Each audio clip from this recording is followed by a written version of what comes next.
আবার প্রথমে ফেরত যাচ্ছি আমি। আবু বকরের জন্য দোয়া করেছিলেন না তার কাছে দোয়া চেয়েছিলেন? কোনটা? দোয়া করেছিলেন। আল্লাহ নবীর জন্য দোয়া করেছিলেন না দোয়া চেয়েছিলেন? করেছিলেন।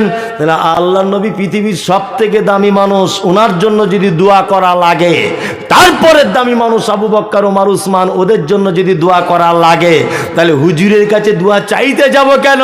বরং হুজুরের মাজারে গিয়ে বলবো, আল্লাহ, হুজুর বড় বিপদে পড়ে।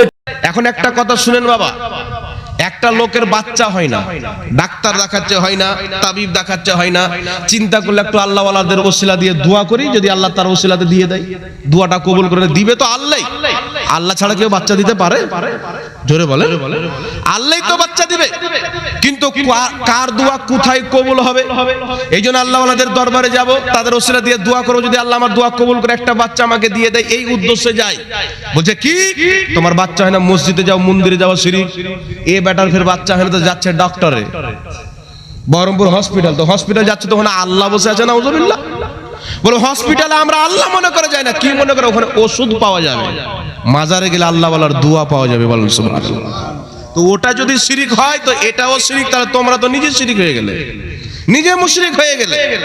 তো বুঝতে হবে আল্লাহ ওয়ালাদের মাজার কেউ আল্লাহ মনে করে যায় না, আল্লাহর নেক বান্দার মাজার জান্নাতের বাগান মনে করে যায়, সেখানে দোয়া করলে